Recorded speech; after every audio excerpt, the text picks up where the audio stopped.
Simon Dummer always spoke brilliantly about this, which I sort of forgot. He said, don't forget the reason you put on an event, he said once, was because no one was playing our records. And I'm like, what? He said, could we do like a Defected Virtual Festival for the opening of Champions League football? And I'm like, yeah. We ended up getting Idris Elba, Monkey, Bob Sinclair, Purple Disco Machine. They had them all in different countries, a couple more I can't remember. I used to share the office with Wes. You know, music would rarely be off. Stuff was always being played.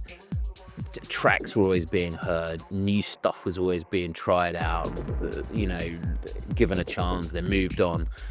And that's why defected events happen. That's why Defected's at Ushuaia now. That's why Defected's at High. That's why Glitterbox exists as an alternative. That's why they have Defected Croatia, because Wes started in the post room famously, and he's the CEO. So there's a lot in that business that is based on, are you passionate? Are you going to put the time in? Then you'll do well. The experts in their field suddenly coming together like the Avengers. It's a proper gang mentality to make something happen.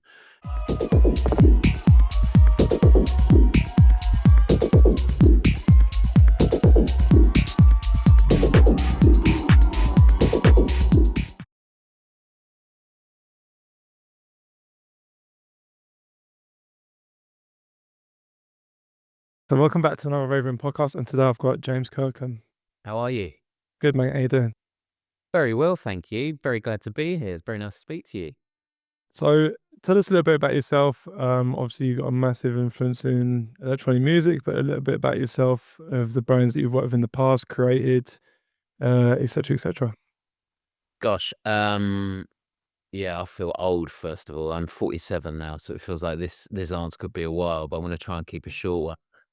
So my world, I guess, was a little bit different to start. It was more in brands and advertising, and I started like a digital agency in music back in 2001. So this will make me sound old. So we made early, like, they were called e-cards. They were tiny little digital squares to promote artists or bands for major labels. And because it was just before social media even existed, they had like send to a friend mechanics, and you could like sample a bit of the record and hear like 30 seconds in some horrific bit rate kind of sample, terrible kind of sound, or like see a pack shot, and then I could send it on to you. So that's kind of where my like career began, making stuff like this, little digital assets for all the majors. And for me, I love music, so that kind of worked well. And we built our agency up and worked then on big adverts and stuff like that globally. I eventually fell out of love with advertising, and I moved into football. I was at a place that a couple of your listeners might know called Copa 90, which is really, it was about turning the camera around 180 degrees and focusing on the fans, because Copa 90 didn't have any rights to any football, so we never showed a single kick of a ball. But what we did was, it was all, as they call it now, fan-centric storytelling. So it was all about the emotion and the hairs you get on the back of your neck and the goosebumps you get. Copa 90 was like the Vice media of football. But if Vice were in a pub, they'd be like taking the piss out of everyone in the corner. Copa 90 would buy everyone a drink. It was a very joyous, celebratory thing. But one of the fun things we did there, again, linking back to this, is we put like grime music and football really together for one of the first times. This is about 2016. So we had people like Poet, who, again, some of the people might know, and Poet and Vooge did a show called Comments Below, and we brought kind of artists and rappers, and we brought like Krept and Conan and stuff like that onto the channel. And ultimately it was combining a love of two things, two passions, music and sports. And I guess that, and I did 4 years there, then took me to perhaps most relevant, why I get to speak to you today, is that I went to Defected Records. I'm sure many of your gang will know Defected. If they don't, it's a 25-year-old house music label of some repute, I guess. I mean, normally the way I tell people about it is, if I have a look at your Spotify right now, or your record collection, or your vinyls, chances are there's a whole bunch of actually Defected there you didn't even know, from Kings of Tomorrow to Roger Sanchez's first #1 to pop hits like Pump It Up a few years ago, to all sorts. And I guess what that did was, allow me to get involved in something I've always loved. I've always loved my music. One of my first loves was actually, when I got to buy records, was actually because of my age then, when I was about 17, 18, was sort of the rave scene. buying kind of, you know, those first ever Prodigy records, Where Evil Lurks from Plastic Surgery Records in Maidstone. Shout out Plastic Right, Surgery. yeah. Okay. Exactly. And place Yeah. I'll go down Nicky Black Market's record shop on Beak Street in Soho and doing what millions of us have done and standing there for hours on end on a Saturday in our spliffy jackets, playing records that I didn't know what the hell they were, and then walking out with some rare brilliance. But taking all of that love and being able to apply it for a couple of years in Defected was a joy. The weird thing is, when I was in Defected, what I didn't know, I joined in the January, and by March we were in lockdown. So weirdly, my time there is best known for then what we did virtually. And again, that's probably relevant to this today. You know, you and I are talking today, we're on Zoom, and this is now really common, right? But it was probably newer then in what we did. And we, just before lockdown at Defected, we had to close our parties. We had to close a big party we had in Dublin. We had one in Amsterdam, and we had to stop them. And we all got together on a Sunday night on a WhatsApp conversation, 5 of us in the management team, and said, what can we do? And so by the Friday, we were live to the world with the Defected Virtual Festival that was live from the Ministry of Sound. We had like world-class DJs, but 6 people in the entire place because of that's the most we were allowed in the social distancing Well, place. But the DJs, despite, you know, Ibiza season residents or playing the biggest clubs in the world, they said that was the most nervous they've ever been in their life because they knew they were playing live to what became millions of people on it was Facebook, Twitter, YouTube, all streamed it concurrently live. They all leaned in, they all did it for free because it was a moment. So we were very lucky. We caught a moment. We raised a couple of £1 million for the COVID relief fund. And we all sat there the morning after in our respective houses, of course, and we did the thing that you're never meant to do with digital and virtual stuff. And we read the comments. And the comments went, you need to be here all during lockdown. You need to do this every week. And so we did. We did the Defected Virtual Festival for like 15 weeks. Then we went for a break and we came back with a new version. And we did loads. We advertised brilliant people who'd been displaced and put on furlough, and producers and engineers and stage managers and all these incredible production people in events who suddenly didn't have a job. We kind of advertised their services and pushed them and promoted them. And we did tons. And we had everyone from Carl Cox to Bob Sinclair to Artwork, who was one of my personal favorites. So it was a brilliant time in a weird time, you know, with an yeah. opportunity to bring people together. But my time at Defected was not only that, but that was such a dominant part. So I have a weird relationship with that time because it was such a horrible time. But, you know, we would never have been in Forbes magazine or talking on Sky News or the Telegraph were it not for what we did at the time and how people seemed to love it. So there's kind of luck in there as well, I guess.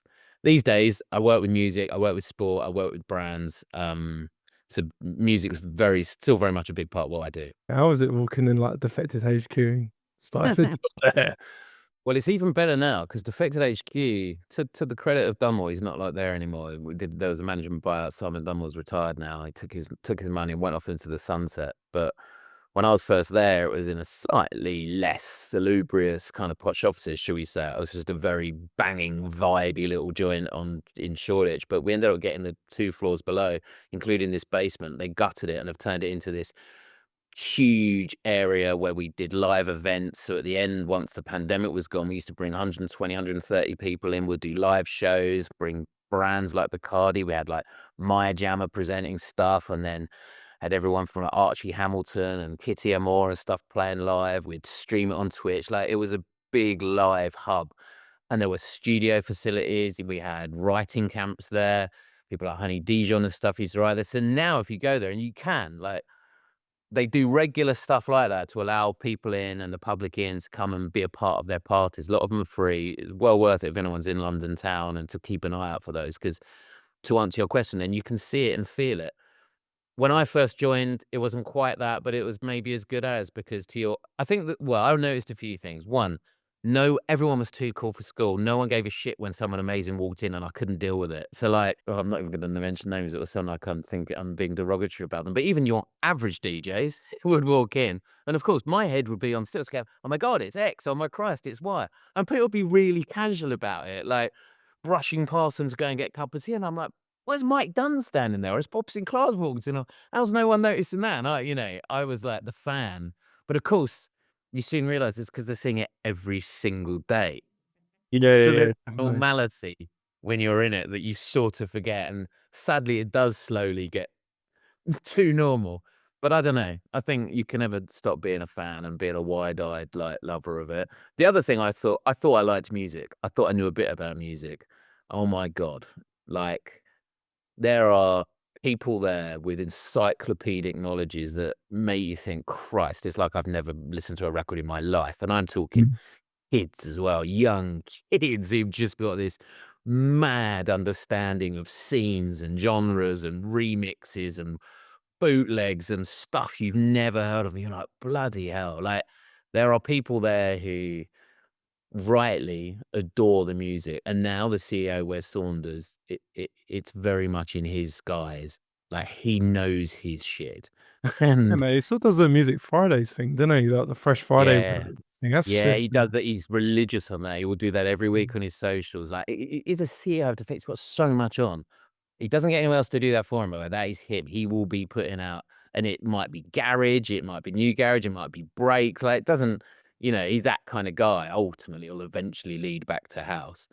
But I've seen him in interviews where people will come in and, like, again, I won't mention names. There's people who've come from big jobs in big radio stations, for example, and they will carry a rep, and he'll go, "Go on then, show me your latest playlist," or "Show me what's on your latest playlist," or he'll ask them about a record that they don't know, and in other words, that's not being elitist, that's being, "I wanna know that you're passionate, I wanna know that you care," I Yeah. think that really comes through, because then they put on events, you see.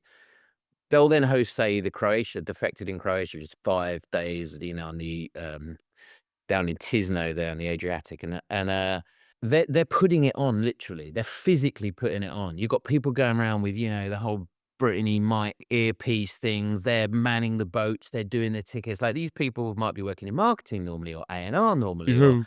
and they're also now physically assembling and erecting an entire event, and that's where the passion carries. Because these people barely sleep for 5 days, and that's not because 'cause they're out of their mind drinking. That is because the stages aren't finishing till 4 in the morning, and they're all up again for a first meeting at 9 a.m., and then the doors are open. Like, that's the passion that needs to carry you. I guess a third part of that, now you've tapped into it, is reminding me of it, is several of the best people. There's a girl there who won't mind me at all saying this, Amanda, who, a brilliant young creative woman who really is creative director now at Glitterbox. There's another woman there, Katie. These people came literally running, literally the story as well, running once up to Simon Dunmore asking for a job, showing their passion, showing their understanding and knowledge. Were given a really starter kind of job, junior, exec, whatever, and they make it all the way. Wes started in the post room famously, and he's the CEO. So there's a lot in that business that is based on, are you passionate? Are you going to put the time in? Then you'll do well. Yeah, that's mad. I wanna, yeah, pick your brains this because this is kind of blowing my mind a bit. So Mm. how do you, with regards to, like, organising parties, how does it all like, where's the foundation of that start? So, that's a really good question, because the way well, I'm gonna come back to the exact answer. The Defected Virtual Festival that I mentioned is a really good example, and that was very new in my time. Now, my skills, uh it's not important, but my skills are around things like PR and comms and marketing, and I know how to market something, and I know how to get it out there, and I know how to get the press talking about it. But I haven't got the first idea how to stage an event. Like, that is not my Yeah, game. it's a learning curve, innit? Likewise, I would never have got involved in something like A&R. I would never say, "Hey, I think you should listen to." Christ almighty, there are people better than me. Like, I've got my love and my taste, and I go, "Oh my god, that's wicked, and that sounds amazing," but it is not my learned opinion, because these people know their stuff, right? So the point is, everyone knows their kind of areas. But on the Defective Virtual Festival, when we were putting it on in 4 days, I was going, "How are you gonna do this? Like, how do you physically host this event on Friday, and we're sat here on a Monday lunchtime?" And the events guy, a guy called George, who still runs events, he's fantastic. He's like, "Don't worry about that. That's easy. But how are you gonna get the PR for it?" And I'm like, "Mate, don't worry about the PR. That bit's easy. But how are we gonna do the tech?" And there's another guy called Tom Coxhead, who, again, fabulous. He's like, "Don't worry, I've got that bit licked." So in other words, the experts in their field suddenly coming together like the Avengers. It's a proper gang mentality to make something happen, is the skill. And there are people who are brilliant with tech and platforms and able to call someone up at YouTube and get it live streamed and get the event going. Or there's people who can run all the content and get the marketing in just the right order so it's out there. And that's, I guess, a bit that I knew well. Or there's people like me and the team underneath me who are able to make sure we're on the BBC or Sky News talking about it. Or there's George and his team physically doing the event. So you've got all your different parts of the puzzle to bring it to life. When it comes to an event itself, Simon Dummer always spoke brilliantly about this, which I sort of forgot. He said, don't forget the reason you put on an event, he said once, was because no one was playing our records. And I'm like, what?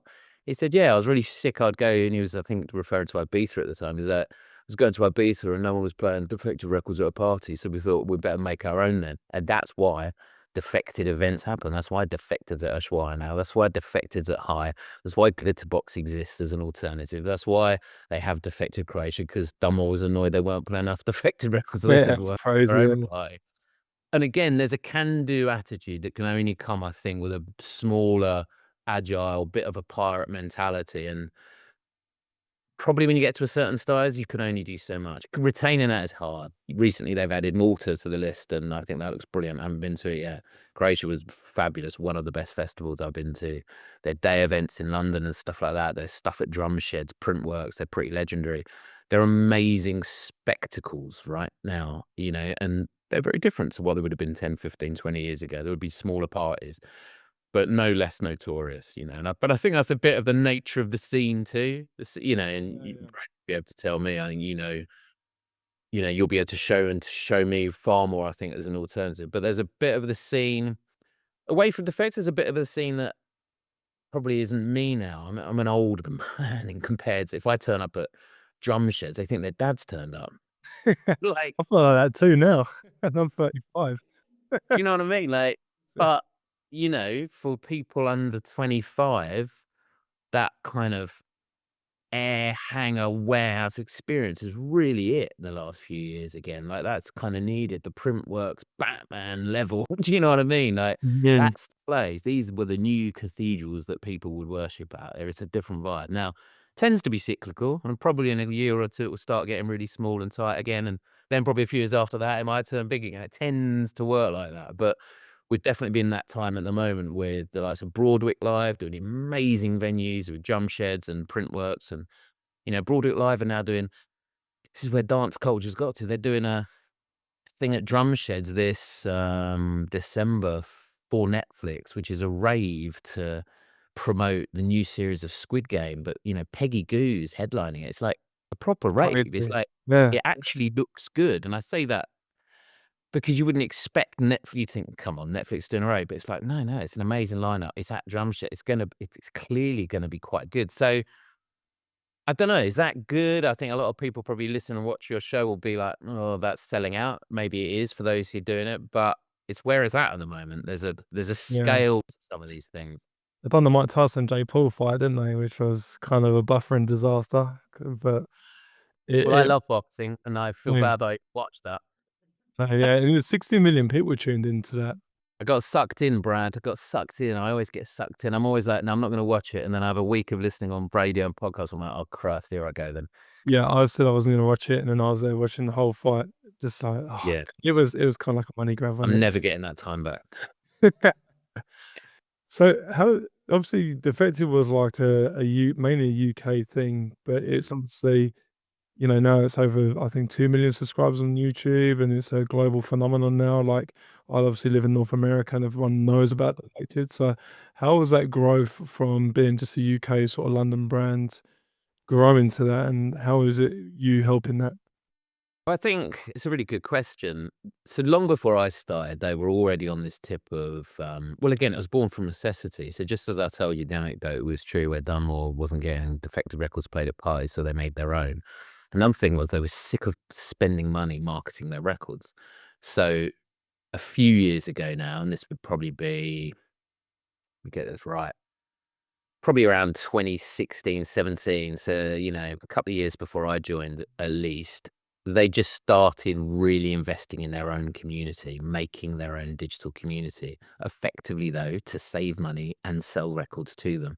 So by the time I joined, I found it fascinating because you had all these constituent parts. You had radio pluggers, publishers, people on socials, people making like motion graphics, people doing lyric videos, people making real videos, scripts and real videos, outlet, all these different parts, like 25 different parts.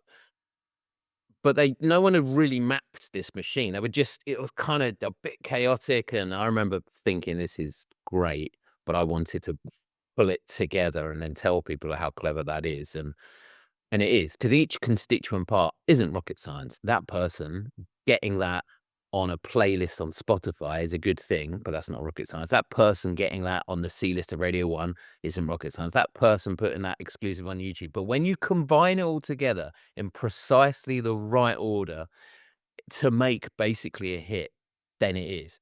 And I guess the reason I'm saying it like that is every time you put something through that machine, every single release that we made, whoever the artist, whatever the record, whatever the label or the sub-label or the imprint, every time that has a chance of growth, every part of it is a chance to be discovered, to be shared, to be shown further. So again, going back to the time during the pandemic, which was a bit weird because there were some bangers then, some really great releases that never quite made it because they were club records. You needed you needed to be out, you needed to be amongst it, to be hearing. There was that wicked Boys Noise track, Mainline, that some of your listeners will know. It's a great record, and it just could never move. It's a very short record. It's got a really kind of brilliant like 70s sample in it, but it's a belter in a normal era. But it was a club record, and we weren't in clubs. We were locked down, so you heard it a bit. You thought this is amazing, but it just never had the traction. But other things did work. So we used to like do stuff like we'd get amazing, like whimsical, positive looking content, like beautiful longboarding down Malibu and stuff like that. And then we'd stick a record under it, like whoever it was, Jax Jones. I can't remember what was one of the best ones we did. And they banged because people needed that at the time. It was basically making little music video bits of content where you're effectively sticking a release, as I say, under some content, or we found this amazing roller girl in America, and we asked her permission. We used her content, and again, you sort of kept putting these tracks as beds underneath, and they flew amazingly on stuff like Facebook still at the time as well, because there was an older crowd probably. It was being passed on and shared.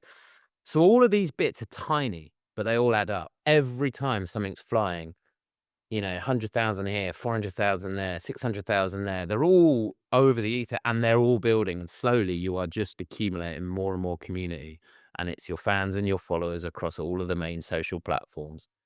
And of course, the social platforms are global. So it stands to reason. And time was spent too, like outside of pandemic. They're about to go back on their, I think they're in Bali soon. They'll be going on their US tour. No, they're going down under. They'll service Australia. They'll do the time. Then I think it's the start of the year they do the US tour. Like a serious amount of time is spent in these places. And it's that classic thing as touring. But of course, the lovely thing is Defect's a very big family now. And with the imprints and the sub-brands and the glitter boxes and DFTD and all of that stuff means you've got a lot of brand to take out there and a lot of artists to be going to a lot of clubs and a lot of events and a lot of virtual stuff and a lot of brand stuff. And, you mentioned those numbers, but it's still the individual bits. Like we did a campaign with Heineken where it was an old client of mine who came and he wanted to do a Champions League party, excuse me. But because of the lockdown, he needed to do it virtually. So he said, could we do like a Defected virtual festival for the opening of Champions League football? And I'm like, yeah. We ended up getting Idris Elba, Monkey, Bob Sinclair, Purple Disco Machine. We had them all in different countries, a couple more I can't remember.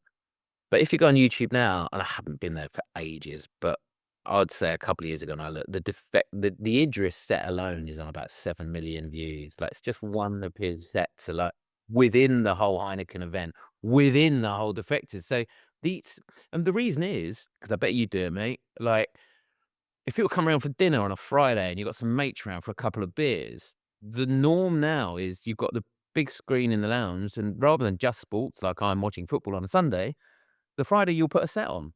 You'll put a set on YouTube on the big screen. Like that's the way now, isn't it? Where Yeah, yeah, yeah. all social is like that's That's not because you're mad into music or you're getting everyone around to listen to tunes, and it's not. It's just a very social background. Oh, let's get the Idris set up from of the Heineken thing, and that's what goes on. So it accumulates, the numbers add up, and all the time that's helping a brand like Defected. So it grows Mhm. over time, but it does take time as well. So that 'cause yeah, the DJ EZ set as well that he did at Defected was The unreal. 24-hour one, Yeah, I was like, "Oh my." I told he people was that, amazing. I tell people here about that, they're like, "24 hours?" I'm like, "Yeah, man." He went the full, I think it was for charity.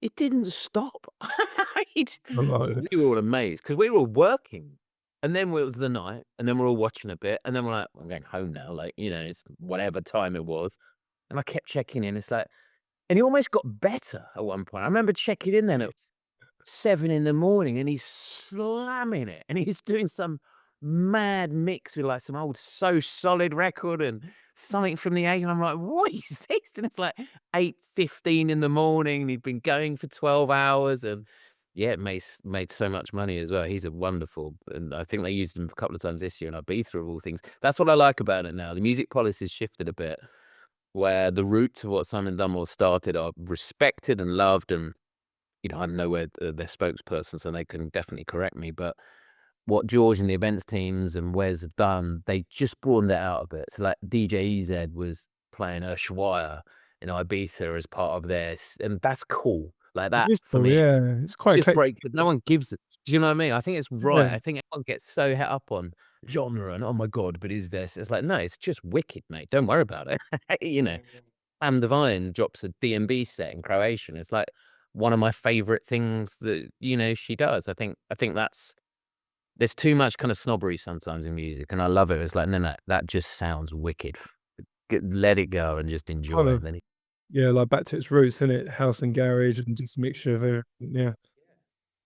So, how in the Defected sort of HQ there in the area, there's obviously a DJ set booth there, and there's like, is there a studio in there as well? And like, when, you have artists and you sign music, do they come in and use the studio, or is it, yeah, how does that yeah, work? they don't have to, but they were encouraged to, and as I say, it was kind of brand new. It was all being finished in the pandemic. We then had a whole series that we called, Back to Reality, we called it, and we did a week where we invited people in, and we did writers' camps, and we brought, we actually worked with local DJ schools, oh Christ, I've just forgotten my name, both of them, which is terrible. It'll come back to me during this, but fabulous kind of DJ music finishing schools, local in the area, East London, stuff like that. Point Blank was one. Who was the other one? Anyway, invited loads of kids. We did like a series of talks. In other words, we were trying to deliberately bring it to life, force it into life, getting everyone together again in a good way. 'Cause And you was yeah, interviewing them, wasn't you? say that again, sorry. 'Cause you was interviewing them, wasn't you? And I Yeah, we did remember the stuff video, live on yeah. yeah, it was really nice. I did stuff live on Twitch. We did a deal actually with Twitch where they started sticking it on their homepage of music, I think it was, exclusively, because for them it's great content and it was all Mhm. new, and we were interviewing DJs, we were interviewing like um a whole bunch. We interviewed people from like across the board from different labels, and we invited in people from Conductor and Kiwi guys, and who else did we bring in? Abode and like all sorts, and like Hospital Records, and it was meant to be very collaborative. As again, it was the same spirit of, yeah, man, you're an amazing label. Come on in. Like it wasn't just we must be Defected. It was much more just a celebration of who we are and music and good people, frankly. So the space is built for that. It is a fantastic space for that. But yeah, if they sign a record tomorrow, it's not like they have to use that area and have to use that studio, but it's there for them. There's a great girl who's Canadian, funnily enough, where you are from today in this conversation. Adrienne Bookbinder, her name is. She's now at Sony, but then she was A&R Defected, and she ran these brilliant bespoke writing camps with people like Honey Dijon and Mike Dunn and like Nele, and really sick kind of combinations that you wouldn't necessarily put together, and Obi Frankie, the vocalist, and all sorts. And some amazing music came out of it. And I know she did a few, and I think she's carried out on with and now she's at Sony Publishing too. But if you got a space like that, that's what you got to do. You got to make the most of it. How can you create a brilliant creative output from it? How can we invite people down and make a moment? How can we put two people together in a studio and see if something comes from it. Like, you've got to try and encourage that, haven't you? Yeah. That's a privilege. And, you know, they spent a lot of money on that space and it was beautiful and it was designed by these amazing guys called Brinkworth, who have also made like Gymshark in London or the Adidas space in Germany, I think it is, and Carhartt. And they've designed such a gorgeous kind of area and everyone loves it when they're down there. But, you know, if you're working in it, you're very lucky. It's a brilliant part of London. So how going from like mentioning the A&R part, how was the Defectives work to sign people to the record label? Like obviously someone from a new perspective, obviously they're gonna re-sign people that have already signed on to that, but finding new talent and signing them. Yeah, it was just still been a massive part of it. They would have a team of 4 or 5 when I was there. I think they might have expanded that again. They've got Kid Funk now, who I think runs that and works into Wes. Like the way you mentioned, though, you know, what Wes does on his own socials on a Friday, he's relentless. Like he is. I used to share the office with Wes. You know, music would rarely be off. Stuff was always being played. Tracks were always being heard. New stuff was always being tried out. You know, given a chance, then moved on. I guess that's the nature of the place, full stop. But then the various kind of parts of the business, so like Melvo Baptiste would be like with his stuff, which is now on Remedy Records, which is his own kind of imprint, but he was Glitterbox guy as well. Like you would have the different people, they would get together, they would listen to tracks, they would bring in lots of new blood too. Would always be entrusted with bringing new stuff, and I really like the fact that they did. They wouldn't always sign it, of course, Mhm, mhm. but it was deliberate to keep trying to keep it fresh and feeding new music in and so on. So it's a big part of it, you know. I've been in the services industry for years, right? I've been like an agency, so a brand would pay me to come up with some thinking, and I would get paid for my time. When I was at Defected on the board, looking at balance sheets at the end of the year, I found it mad that we're looking at numbers, which is in revenue, that was from catalog, because I was like, "Oh, but we haven't done anything on that." What was the great? I don't know, whatever the record was. Let's say it's Dom Dollar, and I'm like, "We haven't done anything." It's like, "No, no, of course it was the year before. It's catalog, but it's just ticking away in the background, making money." And that power of catalog is a powerful thing, right? Like, is Yeah, a yeah. amazing revenue generating thing, and so you know, sometimes they'd sign really old records for that reason. They signed Sophie Ellis Bextor, Murder on the Dance Floor, that pop Yeah, I record, see that. 24 years Yeah. old, right? You know, like, and that's just had this huge kind of, you know, revival with the Saltburn movie, or, you know, of course, some records leave again and people want to buy them back. And that's, of course, the nature of the business. But in other words, you've got to keep fueling that pot. You know, what is that? And what I liked with their attitude, and I think this was very much a Simon Dunmore and then latterly a Wes thing, was they wouldn't panic. So they would outbid a major for a record because they thought this is gonna bang. We know this will work, let's say in our Ibiza season. But if in year 1 it didn't quite get there, majors have to be more ruthless. They're a different level of machine, they're a different scale. Like, it would be a problem. The thing's dropped, it's disappeared without trace, it's never spoke of again. But in a place like Defected, it sits quietly in the background and chugs away and basically ticks over and earns money. At the end of the year, there's hundreds of thousands of pounds aligned to the streaming of that record. So, yeah, Interesting. 5 years later, 10 years later, that's proper money.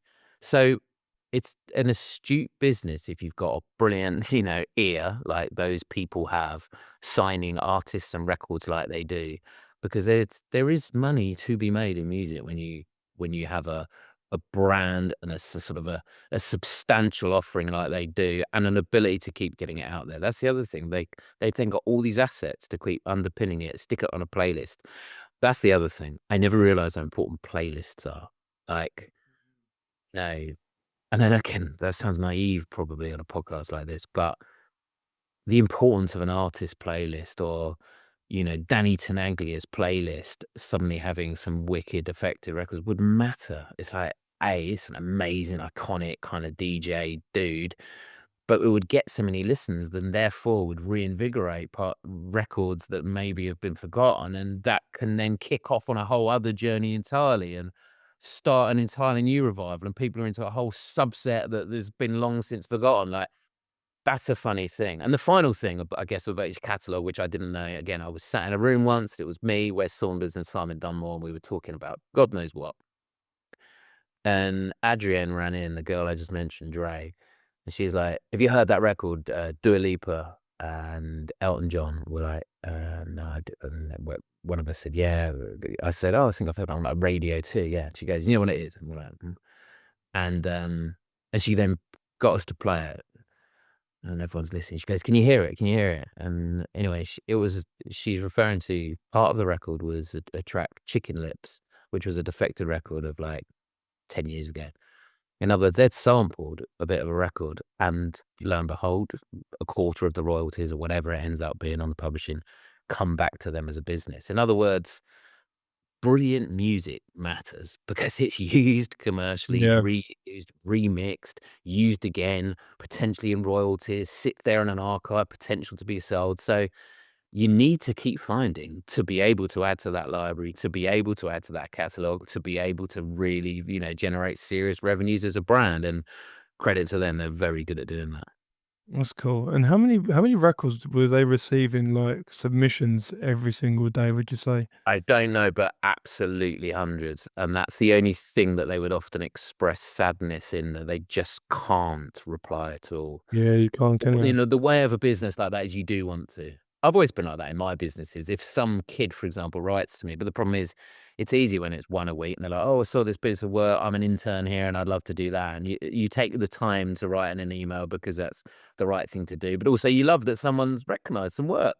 Yeah. Unfortunately, in a business like that, it's borderline impossible because it's hundreds and hundreds.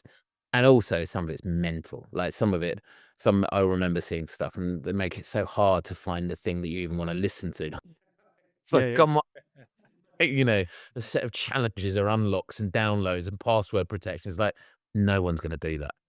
No, You know, that kind sadly. of goes into my next question as well is, you mentioned, like, branding, uh, A&R and building your profile. What advice or what was defected or yourself, could you give to up and coming producers and DJs, that what tips to give them to help them build their brand for the likes of defected to notice them and stuff?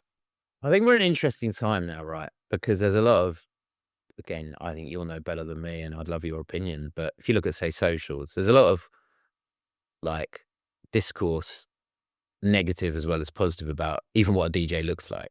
In the old days, in the 90s, if you listen to, say, Terry Farley, where he talks about it, Old school, he'll- yeah. he talks about a time where the DJ booth was deliberately in a corner, not in the center, where so people couldn't see you, which feels perverse now because, of course, it's all like, absolute like worshipping, kind of everything is to worship. Look at John Summit. We signed one of John Summit's first records. Wes arguably discovered him with Deep End. And he was doing it for those 4 shows in the States just last week, and he's on this plinth. Good for him, by the way. 45,000 people a night. It's massive. It's like Yeah, Kanye. yeah. Um, and that's like the pinnacle, I guess, of where that gets, isn't it? It's your Vegas. But I guess the point is, now if you look at socials, there's been backlash against women DJs. There's backlash against people dancing behind their decks. There's backlash against people, what are they even pressing? What buttons are they even pressing? There's all of Yeah, this. But pre-recorded sets, yeah. yeah, right. No, Mm. there's a really shit side of there that just looks really Mickey Mouse. And anyone who knows what they're doing, i.e. yourself, you're looking at like, oh, come on.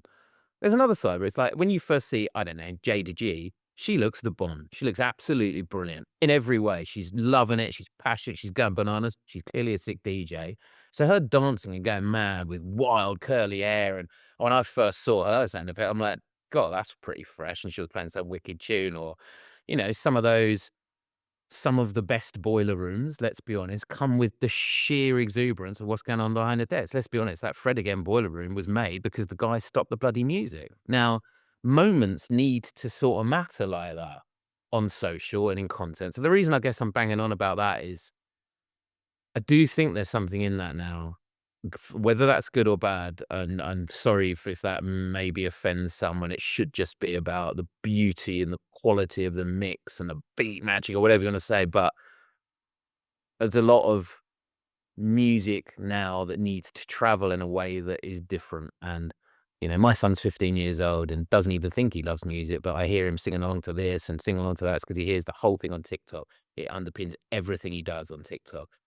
He doesn't go into and consume music like I did, buying a record and putting a record on, but he's listening to it and consuming it. And so you need to be able to affect those channels. And if you affect them visually as well as in an audio way, then that's maybe not a bad thing. Maybe it just means you need to be smart and do it in a different way and look cool. And no one slags off Daft Punk really because they decided to wear those ridiculous hats and it was their vibe. And you can't just copy and do all that, but there's always an opportunity to do something new to stand out, and it's quite hard to cut through at the moment, let's be honest. I guess the other thing is though, learn your craft, tell your stories, and as in tell the stories musically, set after set, play out time after time, you know. There's brilliant DJs that I've met and young DJs I'm talking about. I saw one of them the other day, a wonderful girl, and she was just like, "Has anyone got a place I can play for 3 hours?" And she's a shit hot DJ, by the way. Mhm. Wanted to play a whole load new records in front of an audience, and she just wanted to do it, like, now. She had a proper book set, let's say, the next week. She goes, "Anyone can have me for 3 hours, you know, for free around the Brixton area." And I think that's cool, isn't it? That's someone who just what you're doing your craft, you're doing your thing, it's like a comedian practicing his set, you know, his lines. You can't do it without doing. And I think that so and maybe I don't want that to sort of fly in the face of what I just said about how you cut through, but those 2 things are really important. Storytelling through music is really important. You need to have belting understanding of how this music works. Yeah, I guess the final bit I would say is the stuff that we would have said ever since we were kids first going to a club. Like that warm-up DJ comes in, just slams it and has no appreciation Yeah. of the moment. Like appreciation of and reading a room is so beautifully important and can often still be forgotten. And I just think that with some big DJs you see and they're hitting it so hard, and you're like, chill down, mate. Like Yeah, read the yeah. room, not at that level. Take us on that journey. There's such a rush sometimes live. And I'm not sure, you know, maybe that's a problem with content and social media, but I bet some of the best sets you've ever got in your kind of repertoire, of your own stuff or some of your favorites you could ever name, I guarantee there's a proper journey to those sets and there's moments and chill down and slow. Do you know what I mean? And Yeah, yeah. I've done a speaker note thing here, or in Vancouver, and I went to this conference thing, and people were asking me, like, "Oh, how do I become a bigger, better DJ? How do I get the best sets?" And I said, "I've been DJing for 16 years, right?" And I said, "I've played Ministry, I've played Egg, I've played all these mm, nice, great clubs." mm, I was, and yeah, I was explaining my story, like Roger Sanchez used to play my tracks, Steve Lawler, blah blah blah. that's amazing. And I said to them, I still want warm up sets now, and they're like, "Why?" I was like, "Because it's 3 hours mainly, Love that. and you can go through your whole record That. collection and just create." I said, "If you can create that, you'll get booked more. If you come in from high and then go down, you're just gonna ruin it." And I said, "Enjoy that journey of starting off with, I don't know, a 118 BPM track and work your way up Yeah. to 122, Yeah. right?" And Because it is a journey. And I know it's no view's work, but I love the fact that that was your answer. Well, what about I mean, I've spent a lot of time in Ibiza and one of my favorite things ever is, you know, Balearic music. When those parties in 1987, 1986 actually started getting extended for reasons of what was being put into those drinks, but they started getting things extended beyond 1 a.m. to 4 a.m. to sunrise. The DJs had nothing left in the box, so they had to play Phil Collins, Depeche Mode, Whitney Houston, which is the stuff at the back of the box, and thus Balearic was born. Now, that for me is proof right there that, like, they've an entire genre that has influenced the world has come out of that point. Just play out, keep doing, keep playing, keep learning, keep reading that room, keep seeing that response, keep trying a new version. Like, as you say, just slamming it minute 1 and assuming that you're gonna be getting that moment. It's almost borderline impossible. We're not programmed to want that. We need to be yeah, taken on that story, on that journey. Yeah, and I've spoken to quite a few people, and they're actually quite experienced. I had one of the girls I had on before, her name's Sarasuka. She was signed to Defected. She lives in Oh Calgary. wow, She's a vocalist, and she explained like a good thing. She was like, when I DJ, she said, and I got taught is that you need to keep on dance floor, but then you need to let them go and get a drink and have a piss break and come back and then keep them going, and then you want them to have another drink because she said you're not just a DJ, you're working in a hospitality environment, and that that's you good. understand the bar staff need to keep going. You need to keep the punters in, keep drinks flowing because Love that. that's you're cycling everybody's work within Yeah, that. Right? And I was like, I've oh, I've never never, heard it that angle. That's wicked. yeah, and I thought that was really good to hear that. I think the brilliant advice. It's like anything. If you're young, really young, there's people listening to this really young. You just got to get out and do. You just got to make all the time. Put your tracks down, lay it down, get it out there, and post on whatever. Don't be obsessively worrying about it. Must be on TikTok. It must be on SoundCloud. Don't worry. Just people will find it. You put it out regularly, frequently. With a podcast like this, you're in your 80, whatever it is. You've got to be frequent. You've got to keep doing it. You can't come back 6 years later and do another one and then wonder why you're not banging. In terms of like, you have to be disciplined and keep doing. And whether you're recording, talking, making, creating, writing music, putting out, playing, orchestrating, whatever it is, you've got to have an output. And there's no excuse not to have an output in terms of platform these days. Let's be honest. Mm. People have 1 million views on TikTok by the morning. Like that can happen. That's the madness of it. But it can also be incredibly hard graft. But there's no excuse for not doing it. If you've got a talent and you can write, or you can make, or you've got a computer in front of you, or whatever, John Summit.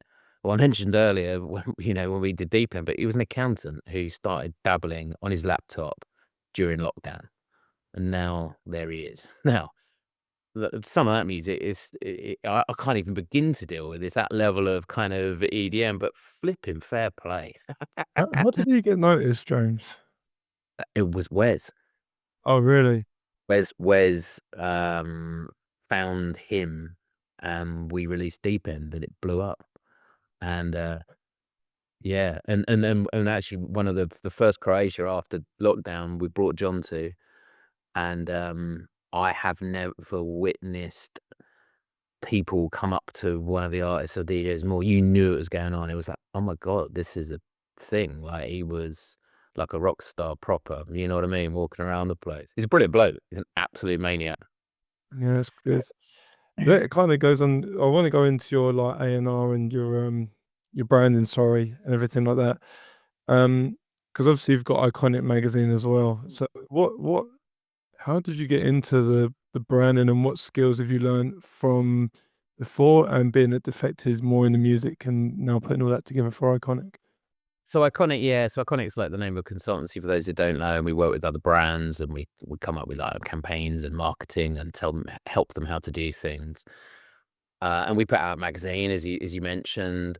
I guess the obvious link is the network. On this magazine, on our last one, we had Camden Cox, who some of the gang might know. She's like funny enough, she wasn't trained as a DJ, but she's one of those multifaceted. She writes, she sings. I can't believe this is now become the theme. I just read that she was a vocalist at a John Summit gig, for example, recently in, what was that? I want to say Dallas Bowl or something like that. It's one of the big American stadiums. I'm going to get that wrong. But anyway, on the first one we had Sarah Story, who's fabulous. She's a Radio 1 DJ, who we met a few years ago. She's a creator. She's a writer. She sings a bit as well. So we deliberately, with Iconic Magazine, pull on our network of brilliant people that we like. A lot of it's emerging talent, like Camden. Like, she's not done by any means. She's very young. But we deliberately, in the first one, we kind of mix it up with some, if you like, old talent too. I mean, God, they'll hate me for saying that. But like Future Cut, Tunde and Darren are a wicked drum and bass DJs, but they like did loads. They got signed to Goldie's label years ago. God, what was that? It must be the 90s or noughties. But then their biggest smash was as producers. They produced Lily Allen's All Right Now album and Smile, and because of the beat on that record, they then suddenly were touring the world, and they were parties with like Kanye, and they did FK Twigs and Rihanna, and so these guys are the bomb. and we have people like them in the magazine as well. And it's really nice because then we bring everyone together at a launch party for a magazine, and it's your Sarah Storers and Cameron Coxes of this world, and other artists and athletes and musicians and producers, and you've got the young and the old in the mix, and that's really what Iconics have been about. We wanted to leverage this network of creative people, be it in music, be it in sports. So yeah, I think Defected taught me an awful lot about talent. And I mean, if you like, I mean, talent like DJs and artists and working with them and how to work with them best and and that kind of thing. I'd worked a little bit with talent before in terms of sports people, athletes, and I think it really added to that and given me, I guess, a bit more of that credibility in an area that I've always loved. And, like I mentioned, when I started my first agency, we worked in music. So it's always been a subject close to my heart and what I've worked in. But I think it just gives you a little bit more clout, awareness, whatever you want to call it. Um, but yeah, it's nice. We feel privileged, but we do ourselves. We don't make money from the mag. It's a bit of a calling card. We give CMOs of brands a magazine, and it just means we're not just, we don't just think we know about culture right now. It's like we do. We're dropping a mag on your desk that's full of amazing people doing amazing stuff and fantastic, bespoke photo shoots. And hopefully it stands up then to think, actually, we should come and do some work with you. If they're Pepsi or Adidas, whoever it might be. So yeah, it seems to work. That's cool though, isn't it? Because if you think about it, like if you go online now, you're in your sort of echo chamber of what you like, the algorithm, and you got a magazine that kind of takes you away from that and kind of shows you more culture and I think more it's a kind big of deal, talent. and I don't mean our bit, but old media matters again.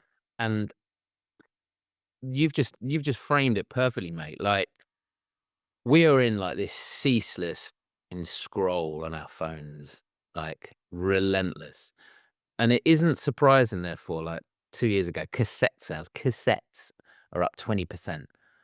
Vinyl is through the roof. That's through the roof, yeah, definitely. Big majors use vinyl now. So I'm friends with the chairman at Warner Music, and I'm sure he won't mind me saying, but they can tell you for the next 3 years, almost to the pound note, what their sales will be based on, say, Spotify streams.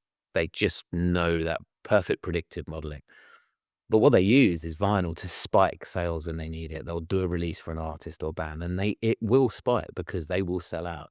Vinyl's through the roof, cassettes through the roof. Magazines, like when we were at Defected, we relaunched Faith magazine for Terry Farley, who I mentioned earlier.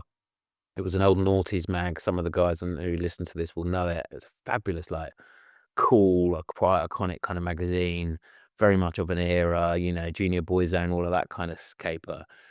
Now, we relaunched it, though, as a free product. So if you went to the store, you could pick it up and you stick the magazine in your basket. But the idea was you go buy the stuff, you go buy some merch, buy some T-shirts, buy a cap while you're there. Mhm, mhm. But more than that, the mag then anchors like an ecosystem of other stuff. Like, suddenly it legitimized, you could go Defected Creation. There's a Faith stage.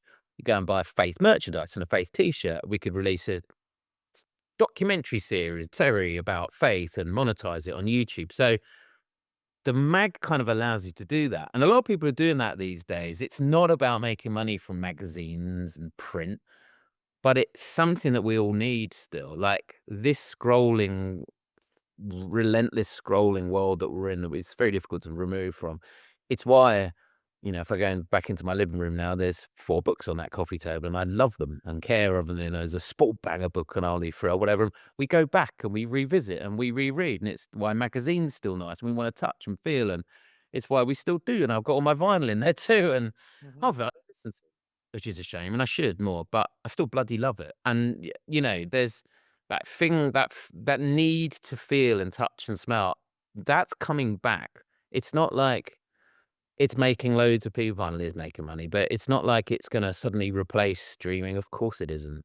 But we need these anchor points in our life at the moment when we so live on our screens and live virtually. So it's a surprisingly big thing again, that we need these physical kind of moments. Mm. Okay, because that kind of goes on to like Defected have all these subgenre labels, right, for different genres like Glitterbox and uh, dance and DFTD or whatever, right? How do they obviously Defected is the main like label, but How do people get signed to those labels as well? Is there a different division of Defected, or is it the same people listening to? Broadly the same people in charge. There will be people like who are heads of or working mainly on or working across 2 or 3 of those sub-labels. And yet there's kind of goods and bad parts to it, I guess. Good and bad is the wrong way of looking at it, but I guess it's, there are some records on, say, Glitterbox that you simply couldn't have put on Defected legitimately, or there's some tech house style, bangers that you again, similarly would never have crossed over. So you do need that sort of delineation. When it comes to being signed, there are some people who come in and they want to be on Glitterbox. There will be an artist and they are a wicked new disco, soulful, it's a Yeah, Glitterbox artist. Probably it isn't even a conversation. And there are others who absolutely want to be on Defected and remember when that Calvin Harris record was on Defected or whatever, and there's a reason for it and there's an iconic kind of nostalgic kind of part to it.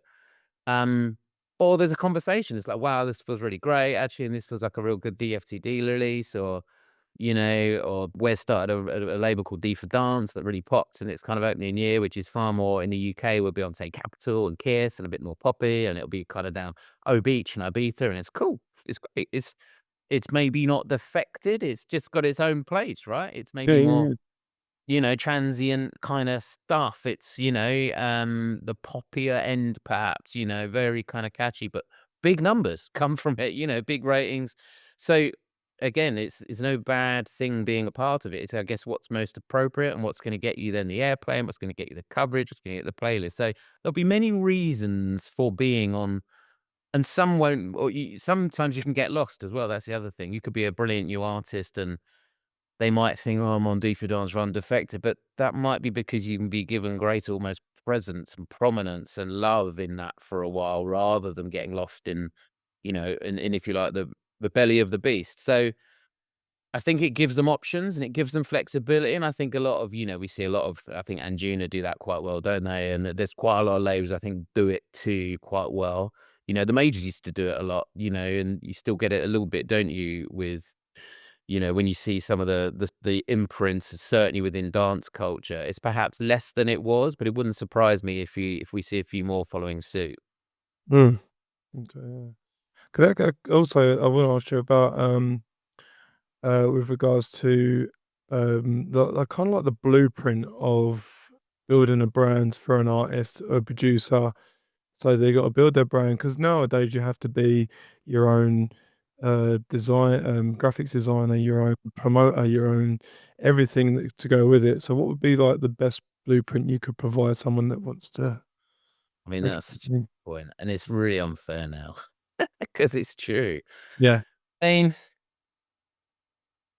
the good bits is everyone has these creative tools. The phone in itself is an astonishing tool that we've technically got where technically you can take a pretty beautiful piece of photography and lay some copy over it yeah, and it's mad, turn isn't it it? into a back shot and add whatever effects you need and then repurpose it and get it distributed and embed some audio and you've got a studio functionality and then you stick it on TikTok and get it out there and you've got a delivery mechanism. So without anything other than that phone in my hand, technically, there is a big, serious amount of creative output I can put out there. And there is definitely no excuse for like, or rather, you still need originality to cut through because everyone does it.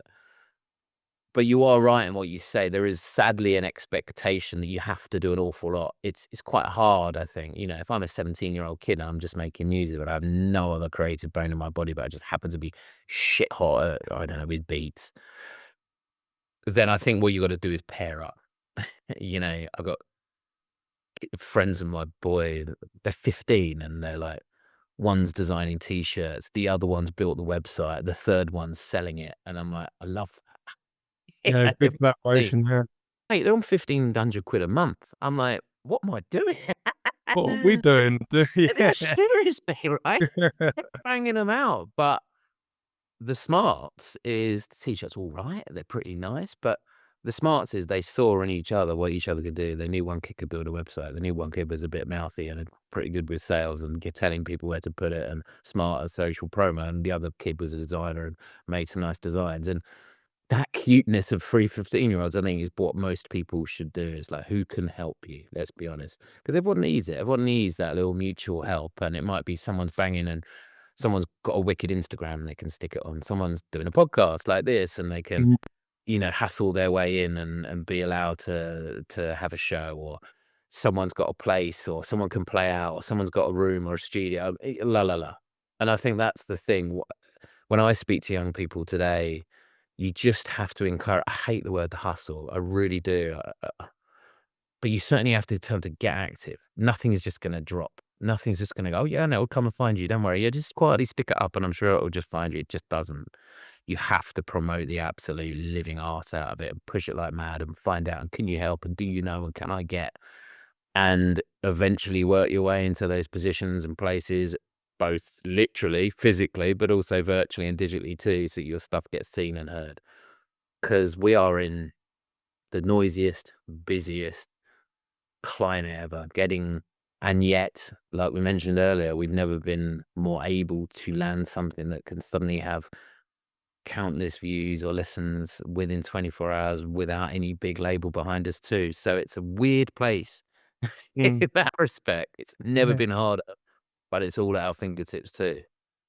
So what would you recommend would be the best, social media platforms now? Because like we've mentioned before, and we touched up on all these algorithms for certain things.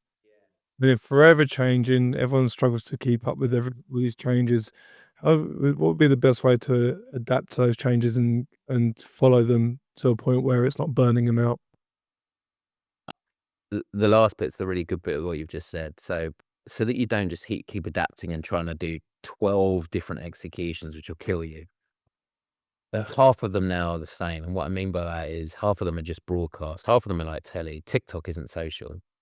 TikTok, I spent half my life telling my teenage son to get off TikTok. Like it plugs in like he's on heroin, like an umbilical cord, like a drip, and he zones out for an hour. And it's algorithmically controlled, rocket fueled. It's insane.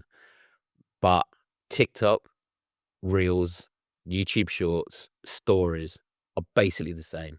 They're all rip-off copies, basically, of TikTok, whatever the way you want to, but they are broadcast. They are one-way traffic. So if there's a kid right now, he's got a banging track, rip off on, ask permission, whatever you want to do, some wicked video, some like the way we did stuff with Defected, for Christ's sake, found some permission, or got some awesome, beautiful sunset, rollerblading, longboarding, whatever's appropriate, cool art, car, whatever.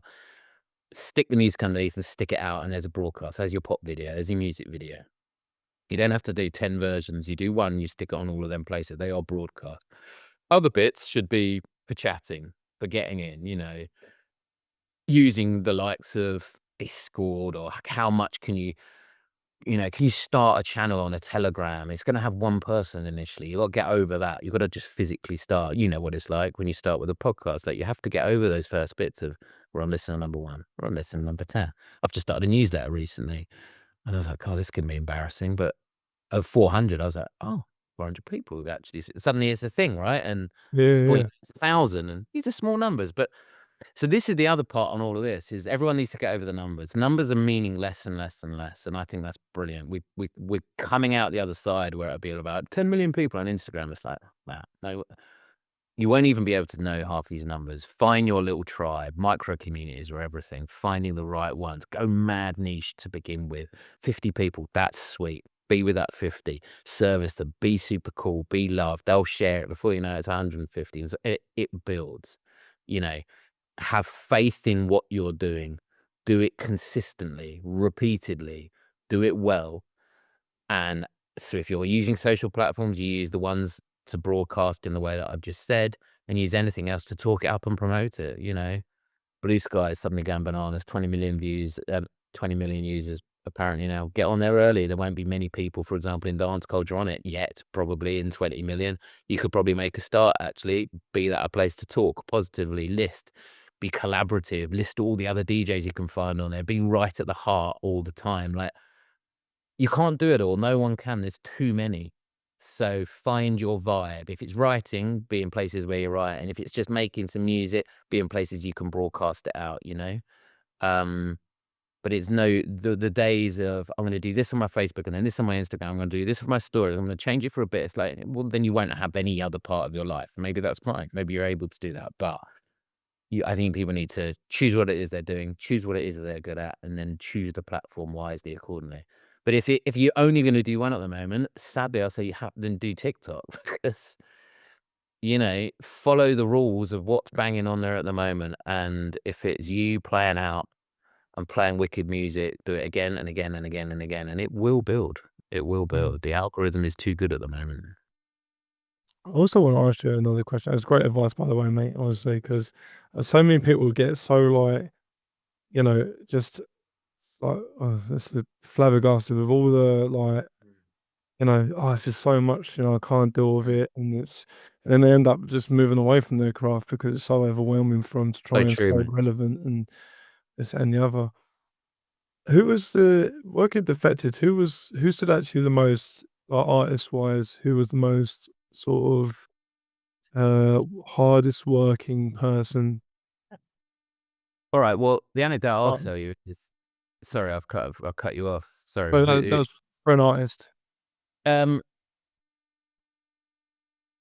I need to think about it some more, but the most obvious answer was the most surprising. During the pandemic, I hate to keep mentioning it, but it's a really good way of answering this. This is a good lesson as well. Week 1, no one knew what was going on. Week 2, everyone knew what was going on. Week 3, Carl Cox is set up in his studio and he's banging out a weekly show. Same week, Bob Sinclair set up, banging out a weekly show. I think at one point they were daily. Those boys, Carl Cox and Bob Sinclair, did not need to be the guys doing that. The youngsters who were knocking around the label, might have had a single hit, they were sitting back waiting. The guys who've been there, seen it, done it, and basically have got fortunes and money in the bank, they grafted. And I thought that was a really interesting immediate lesson. You're like, bloody hell, you're grafting, you're grinding it out. Calvin Harris's then show was massive, like what he was this. It's like, now, people eventually got round to it, but I'm talking like 6 months, 8 months, Yeah, 9 people suddenly went, "Oh, maybe I actually need to lean into this." But I found it very interesting, and maybe I shouldn't make conclusions, but some of the most experienced, fantastic, and frankly wealthy DJs, because of the ridiculous, amazing careers they had, were the ones who grafted the hardest.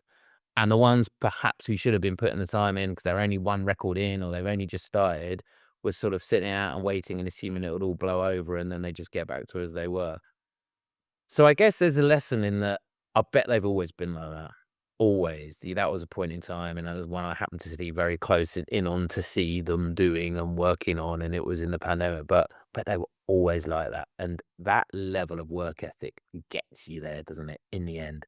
It's pretty rare that, yeah, that person don't really do much, but they're fucking big anyway. It's like, I don't think that's the case.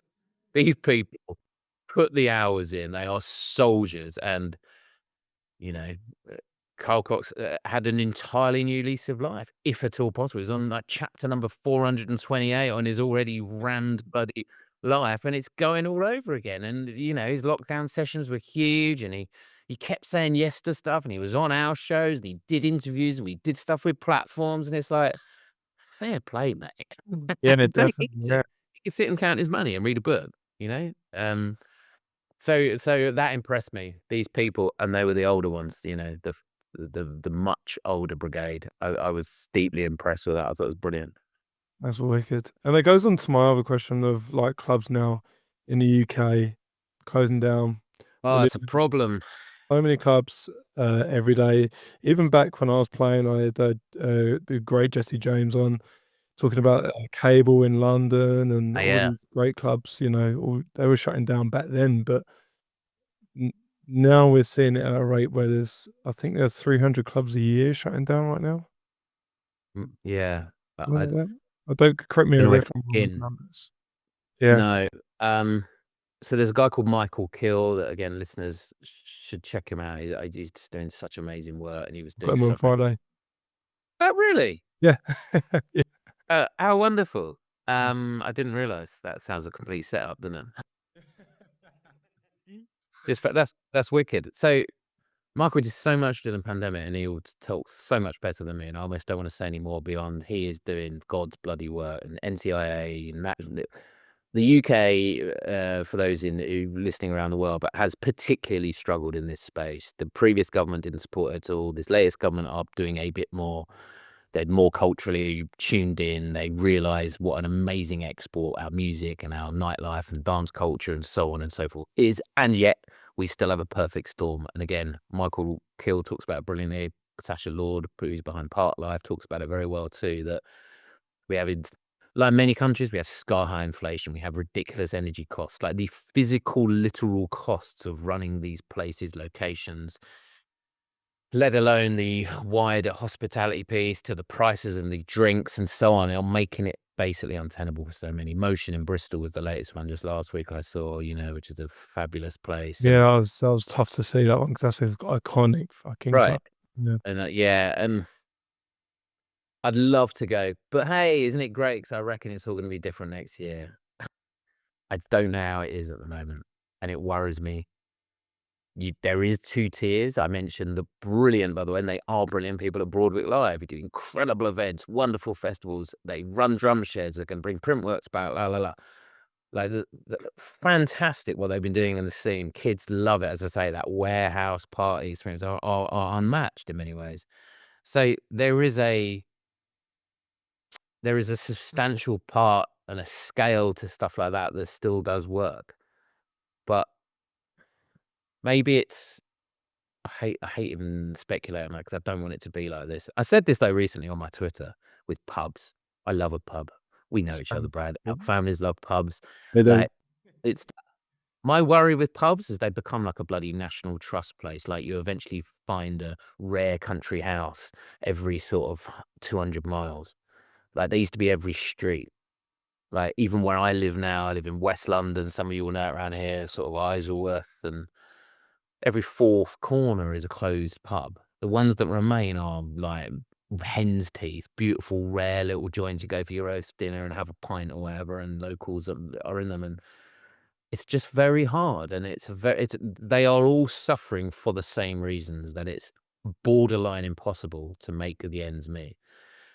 For what it means for the wider scene, I just think is desperately sad. We've spoken loads already tonight on all of this, but where are young people going to be learning their trade? Where are those early warm-up DJs going to be playing? Where are kids meeting? Where are prospective, people meeting boyfriends and girlfriends? The whole scene, the first person who ever staged it, first person who's flying, it becomes a wicked promo and ends up being a marketing guru. They're these wonderful hotbeds of coming together, or creative talent, or music talent, or artists, or staging, or events, or hospitality, and gutting if that continues to something isn't done about it. But Michael Kill, you should listen to him on it, and we should all try and do whatever we can. I support. He does a brilliant event, the Nightlife National. Oh God, what is it called? The NTIA Summit. I spoke at it last year. I hosted a panel for people again far better than me on the subject. I'm hoping to do it again this year. It's in Birmingham. I think it will be in February. He'll be able to say about it, but ultimately it's raising awareness, elevating the issues, raising money, all that good stuff to just try and sort this scene. And I know it's not a UK problem. I'm speaking a little bit Oh, for British, sure. Yeah. but I know it's going on in all sorts of places around the world. Yeah, I think one thing we're missing, like you mentioned before, actually, is the same thing when I used to go. I have to shout this guy out every time, Rob Cockett, legend. He ran the Source Bar in Maidstone where Nick Van Truly started DJing, and he got in, Hector, who I interviewed in Vancouver, people on Slave. You got Carl Cox. So you got all these people into this club that was small, and they opened up an alleyway in Maidstone in Kent, and it was just an amazing party. But Rob, when I first went there, I was 18, and it was full of older guys in flowery shirts and bootcut jeans. And the booth was in the corner, like you mentioned Yeah. earlier, Yeah. and you didn't really see him there. But I remember Rob, he started out and he gave me my first try there, and he opened another club called Mojo, which is brilliant. Um, but more of the story is I think that the smaller clubs is what built it, and I think there's all these big clubs like Drum Sheds and House and everything like that. But I think, like you mentioned, we're missing these small clubs now Yeah. where it can only hold 100 people. Like I played in one called Our Bar in Maidstone. It only held 100 people max. but you would get a stacked out 100 people in there, and it was just groovy, deep, minimal sort of house music. Very nice. I And mean, I think them smaller places are what built the foundation of it, and I yeah. think missing that, I think that's something. They invariably the nicest times you've ever had in those. Even you just quickly describing that last one, and mate suddenly takes me there. Suddenly takes you to those nights. Like they are unmatched fun. They are the most brilliant, memorable experiences, aren't they? And we could all, and all listeners of this show now, will all be able to name our versions, and probably they were very local, actually, and those early ones, and 19, 20 years old, whatever the hell we were. And you're right, and they are. But I think that now I love going to say Ibiza, I'll have a really good time, and I'll go to Ushuaia. No, I won't, that's a lie. I'll go to High. I can't do Ushuaia. But I go to High, and it's amazing for what it is, but it is nothing compared to Freddie's room in Pikes, which is a tiny, sweaty dance floor that probably only holds about 80 people, and Yeah, legendary. it's best. And Yeah, it's this yeah, definitely. do that artwork, play something like that. That is for me clubbing. A million times better than the most state of the art, scale, high end, super dense room like that. 80 people sweating to some mad ass stuff that I'd never heard in my life. You know, and Yeah, when it's all you're wicked, isn't it? nothing beats that. And so these little versions of those little places that perhaps can't exist anymore. I just hope they do again. I just hope these things are cyclical, you know? That's my,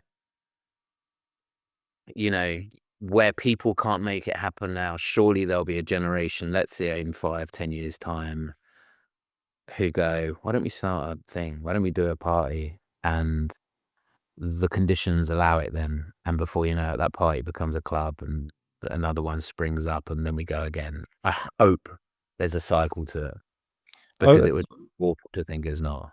yeah. I mean, being in Vancouver, and I did the party scene here in Vancouver for a little while. There was all these little underground pocket raves coming up in these abandoned Awesome. warehouses and things. Awesome.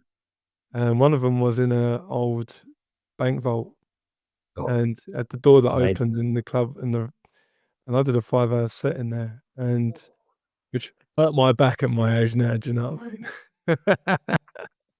I love the fact that the conclusion is you gave you backache. Oh, I did. I looked at one of the guys. I was like, I'm getting a Never backache. mind the ridiculous buzz of playing in a bang vault to a bunch of sweaty ravers this year, but I had really bad backache. So Yeah. That was that one of sounds the cool though. The little yeah. pop up. There's I've shouted about before on a thing I did recently, but there's guys in the UK man called Pull Up, and your listeners should check them out. Pull Up parties, Pull Up recordings. It's two guys, John and Sam. So funny, this actually links. So when I was at Michael Kill's event in the NTIA's summit, I say Defected because there was a panel I was hosting for with the guys at Defected. It got to the end of the day, and Wes from Defected went, "I'm going to go to this rave in a Blockbuster video shop." I said, "Pardon?" He said, "Yeah, it starts at 6 p.m." I'm like, "What?" And this was in Manchester, and we turn up, and there's a queue around the block, and it had only been advertised like 12 hours previously on like their Facebook or their Snap, whatever the hell they were doing. And we go in, and it's a disused old Blockbuster, and you go downstairs, and it is banging. I mean, it is going off. It's 6:30 on a Wednesday night. They are young. I mean, proper young. No one's on anything. There's barely anyone drinking other than like us lot, like at the bar getting a beer or whatever, going for it. It's somewhere between break, what the hell was the music? Garage, kind of dub, two-step, like a real mix, mangled. I barely understood it, which is good. Like it wasn't for me, and it shouldn't be. These people, these kids are going for it, and it made me realize. And anyway, these guys put on these parties, and they've done them in old Peter Pilgrims, old Blockbuster video shops. Like that's their vibe. They get people there in like 12 hours. Like it's all about the immediacy. Like Jenna again and the and made me realize half the kids there will go home to their parents, who probably are none the wiser. Like if you look at the fashions, they all just look completely, like they just stepped out on the street off to get a Subway. Do you know what I mean? Like, and they'll probably go back and go, I've just been around John's house for a bit, and they've just been raving out in this awesome party. And it honestly, it gave me hope. It gave me like I just loved it. I thought, I don't understand the music. I don't know who these people are. They're so young. I'd never heard of it, and I love all of the above. Because why the hell should I? I'm in my 40s. This lot are going for it, and I found it really comforting that Yeah, this yeah. is. Do you know what I mean? Unbeknown to me, that was great. Oh, that's wicked. Oh, glad there's some stuff like that's happening as Yeah, well, because especially on a yeah. blockbuster, that's fucking sick. You would. You'd have loved it. Yeah, definitely. So as we sort of finish up, in James, is there anything, any sort of advice you'd like to give to anyone starting out, sort of building a brand, anything to do within the sort of electronic scene you know they would benefit from? Be new. Well, why did I just say be new like that? I guess I mean we talked such a lot on such a lot of stuff. It's been a brilliant conversation. But when we're talking about things like algorithms earlier, don't keep making what you think people want to hear. Like, it will be amazing to hear something new and fresh and different. I've just been banging on about a party, you just banged on about one, but there's something about those ones that we just mentioned. We barely even mentioned the music. Like, you gotta do, like we've said this tonight, you gotta do, you gotta make, you gotta create, you gotta craft. Don't sit and wait.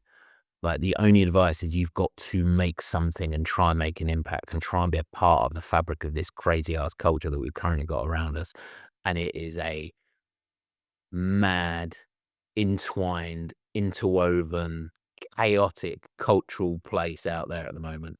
But there is cool stuff going on. We just referenced a couple, and it might be them little micro raves in a bank vault that yours is, you end up DJing at, or the guys from Pull Up, like I mentioned. But there's stuff going on, and there's music being made, and there's places you can go, and there's stuff you can do, and you can try stuff for the first time, and try a platform and or social media for the first time, or do something different with a bit of content, and go and collaborate and see what your mate's doing, and what about that artist you once knew at college, and can he come involved, and just mix it up and keep doing and trying and making and getting stuff out there. There's no excuse for not getting it out there. There's every excuse in the world for stuff not popping because it's a busy, hard ass game. But there's no excuse for not doing it. If you've got any talent at all and drive and passion and some kind of output, get it up and done and out there. And if you can do it like with a podcast, if you do it with discipline, get it out there frequently. Force yourself, one a week, once every couple of weeks, get out. You know, don't be a perfectionist about it. There isn't that. That can kill creativity, bizarrely. Get it out there and allow the world to be a part of it and shape it and stuff like that. Like, everyone wants fresh. You and I are sat having this conversation. We're being nostalgic. We're remembering moments, but all we want is stuff to continually surprise and delight and bring joy and make us excited. And the fact that people can do that at their fingertips with whatever instrument or music or musicianship that they've got, that's magic. That's a wicked thing. I don't have that skill. You know, the fact that people do, I think, is magic, and people like me want to be all over it. So get it out there and try and force us to find it. Like, don't sit still, just go and do. I think that's the only advice I could give. That's sick advice. So kind of, I'm going to bring this in quickly as well. As I interviewed Justin Martin, and he said the same thing. He said the amount of opportunities I've missed due to perfectionism, trying to be what I in my own head is good, when really That's great. anything could be good to anyone, right? And I was just like, "Ah, that's pretty true." Speak to someone this week about it, and it's a slightly different space, but it was the same point. It's like, that's cool that you're saying that, but no one knows. No one knows the thing that you're talking about because we've never even seen it in the first place. But they're sitting in there and they're changing it and they're perfecting it. It's like no one's aware of it. It doesn't exist, and there's a chance it might never exist whilst you continue to do this. Do it. Get it out there. Move on. What's next? You know, I was at art college, and they used to make us. And I like now why they did it. They made us do a painting. We would do our work, and then we'd have to rip it up and screw it up. And they made you be just less precious, get it out into the world. Everyone saw it and liked it, and we talked about each other's paintings. Then you had to rip them up. Now, it sounds very art college, and it is a bit, but there's Oh, something cool, in that. yeah. I'm not saying people destroy your music, but get it out there, move on. What's next? Learn. It's a big bloody world. There's a lot of bloody sounds and music and art and culture to absorb. Like, you got I'm 47. I've got a shitload of learning still to do. Do you know what I mean? We do what we read, listen to. Like, so if you're a kid, my God, there's a lot that you're about to find. But just get it out there and start doing. I think that's great. No, sick advice, mate. I appreciate your time as well. I can't wait to see it out there, and I'll give it all the love. Thank you so much, Brad.